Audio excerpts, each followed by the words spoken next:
Signs you're in a loveless marriage, and how to cope with it. When you are unhappy with your marriage, chances are you may be in a loveless marriage without being aware of it. Loveless marriages are more common than you think, and there are a variety of solutions to ease the dilemma you may find yourself in. In this article, I will share insights on 3 critical signs of an unhappy marriage, what happens in a marriage without intimacy, and whether you should stay in a marriage without love. Sign number 1: you question whether your partner still loves you. Love is a very strong emotion.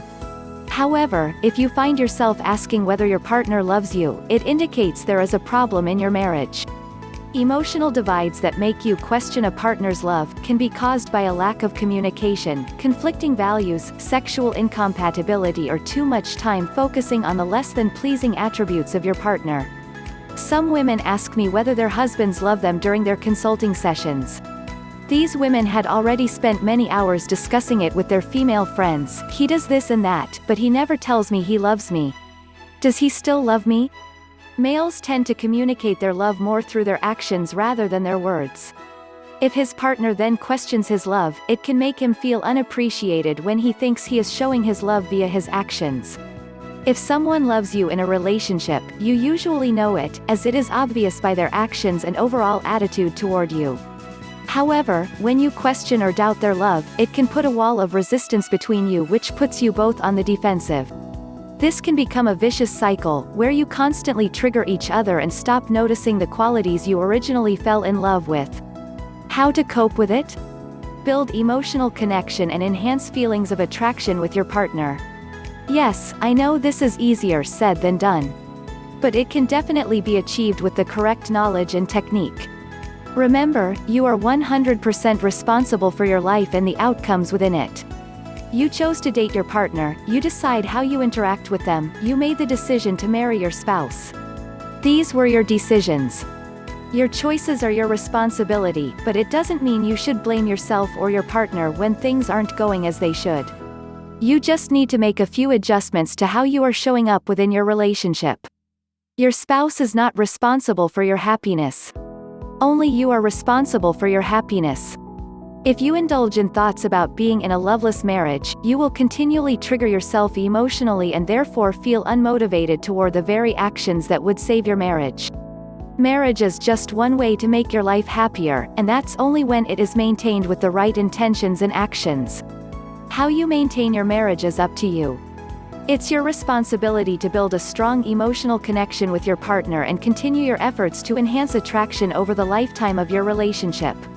Start by creating an inviting environment first and foremost. Create a more inviting environment for you and your partner. Pay attention to the way you think, act, and dress. Know that your thoughts will always directly influence how you feel. Start by changing your own thoughts, words, and actions from being negatively focused to being focused toward your ideal outcome, and you will create a flow-on effect which directly influences your partner's behavior. I understand that your spouse plays a key role in your marriage, but you can only influence your spouse's actions and feelings. You cannot control everything. In fact, being controlling is the fastest way to experiencing an unhappy and loveless marriage. Stop blaming your partner, and inspire them instead. Stop blaming your partner for your lack of connection and take action steps each day to reignite attraction. As well as paying attention to how you look and feel, this includes lifting your partner up with appreciation and gratitude for their contribution. It's important to inspire your spouse to invest in your marriage because someone who invests in something expects it to work. For instance, you can ask for her help once in a while, so your partner feels that they are wanted and needed by you. Then, appreciate their effort.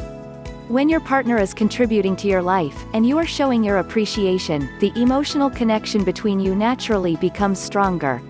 Create shared experiences and show your love passionately. Secondly, create more shared experiences with your partner. This can be a date night once a week. It can also be having a holiday for 2 weeks once a year. Or several romantic weekends away. Don't let your marriage become boring and predictable after the initial excitement of your wedding. Lastly, show your love passionately. In life, you don't get what you want, you get what you give. Hence, you should show your love first. Tell your husband, wife how much you love him, her, and then see how things change. This is law of reciprocity. Sign number 2: you are in a marriage without intimacy. Marriages without intimacy are more common than you would assume. This can be due to sexual dysfunction issues, one's sexual technique doesn't fulfill another, or the couple simply has no time, energy or mood for sexy time. For many reasons, there are many couples who stop having a sexy time in the bedroom a few years after getting married. It's one of those secrets that people just don't talk about and keep hidden behind their bedroom door. Know that if you are in a marriage without intimacy, you are not alone. There are many others in a similar situation. Now you may wonder, what happens in a marriage without intimacy? The honest answer is that a marriage without intimacy is a sure sign of relationship breakdown. Your marriage is just not healthy without intimate relations. Along with emotional connection, sexual intimacy is the glue which holds your relationship together. While one partner may imagine they can live without sex, it's unfair and unrealistic to expect their partner to be okay with it. In most healthy marriages, sex results from the combination of closeness, intimacy and emotional connection. Even as you age together, sex and intimacy remain a vital and loving component of a healthy and happy relationship. While some marriages can sustain a lack of intimacy, usually one partner is not happy with this arrangement. When encountering sexual function or other intimacy issues, it's imperative to maintain a strong emotional connection and/or build mutual benefits in your marriage. Sadly, many couples who are in marriages without intimacy fail to build strong emotional connection or mutual benefits, so they end up in loveless marriages. How to cope with it? Fix the problems in the bedroom and work on other areas outside the bedroom. When you are in a sexless marriage, you need to fix the issues in the bedroom first. The best solution is to look for professional help in this regard. Remember that in a marriage, you need to work together as a team. If one partner is suffering from a sexual function issue, then support them by providing emotional support and encouragement and get professional help. No one likes to feel like they are failing as a human, and most sexual issues can be corrected with the right knowledge and technique. Your marriage is very important to you, so you may want to invest in professional consultation and improve the situation as soon as possible. An expert who specializes in this area can identify the root cause of a sexless marriage and give you appropriate advice, thus, you will benefit from this new knowledge and reignite the passion in your marriage. Of course, you will need to reinforce the emotional connection with your partner as well. Build mutual benefits. Meanwhile, you can look at various ways to build mutual benefits with your spouse. For a male partner, mutual benefits need to be intimately focused. This is because a man without sexual intimacy is like a fish without water. Giving each other a sensual and loving massage at least once a week, with the simple focus on giving enjoyment to each other without any other expectation, will help him know you are still attracted to him. Outside of the bedroom, there are other ways to build mutual benefits. For instance, if you already have children with your partner, you and your partner can spend more family time with children. If you and your partner have built a business together, you can spend more time working together developing your business. Having said that, it doesn't mean mutual benefits can or should replace sexual intimacy in a marriage, but working on other areas of your marriage will certainly help to enhance connection. Sign number 3: you and your partner are not even friends. This is the biggest sign of a loveless marriage. Yes, you read that right. If your marriage lacks emotional connection or intimacy, you can usually still fix it. However, if you and your spouse are not even friends, that's a much bigger problem. Let's look at two scenarios in which the husband and wife are no longer friends. Anna and Ben were married for 4 years. The first year was exciting, positive and romantic. The second year was okay. The third year was boring and run-of-the-mill. The fourth year was best characterized by basic conversations about logistics in life only, for instance, who would buy toilet paper on their way home tomorrow, who would send jackets to the dry cleaners, etc. In other words, they only talked to each other when they had to. Cynthia and David were married for 5 years and went into business together. The first 2 years was great. The final 3 years was terrible. They developed conflicts of interest financially, consequently, they basically became enemies in their business transactions.